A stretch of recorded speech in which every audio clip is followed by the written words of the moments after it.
Ensign Alexis Delgado, and I'm a student naval aviator at the Naval Postgraduate School pursuing my degree in financial management. I wrote my thesis on the acquisition case history of the U.S. Marine Corps CH-53K heavy lift helicopter program. My advisors were Dr. Robert Mortlock and Dr. Mitchell Friedman, who are both part of the Graduate School of Defense Management.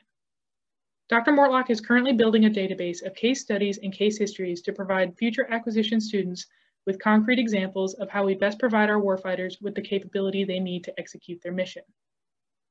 The purpose of my research is to contribute to this database, using the CH-53K program as an example.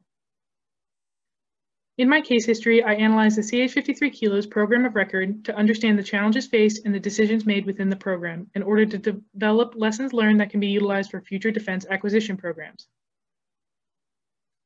The CH-53K is built within the same shipboard logistical footprint as the currently used Vietnam-era CH-53K, but has 3 times the lift capacity, a modern-day avionics system, and improved maintenance procedures.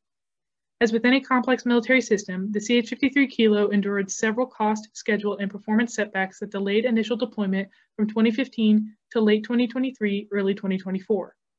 Although some setbacks are unforeseen and unavoidable, such as challenges in developing immature technologies or finding a qualified staff to design the system, my findings determined that several setbacks were the result of not conforming to best practices. For example, proceeding to production with an unstable design and adding cybersecurity requirements after production already started.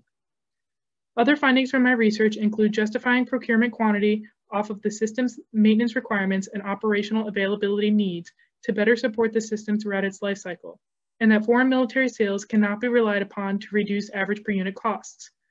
This last point is to not say the program office relied heavily on foreign military sales, but more to say that until a contract is signed, we don't know what will happen. In this case, Germany was considering both the CH-53K and Boeing CH-47 for their heavy lift needs, but ultimately pulled themselves from the competition for both aircraft so they could address the impacts of the COVID-19 pandemic.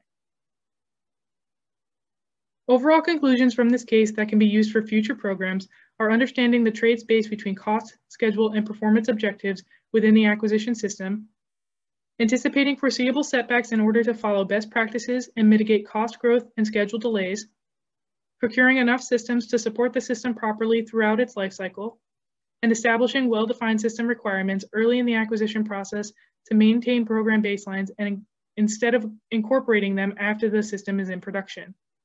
Further research on the CH-53K program that would expand the scope of this case could include how the U.S. Marine Corps plans to deploy the aircraft throughout its life cycle, and using this case to improve cost estimating methodologies for future acquisition programs. I'd like to thank my advisors, Dr. Robert Mortlock and Dr. Mitchell Friedman, for giving me the guidance to complete my thesis, and the ARP for allowing me to publish a report that I could be proud of. Thanks for listening and have a great day.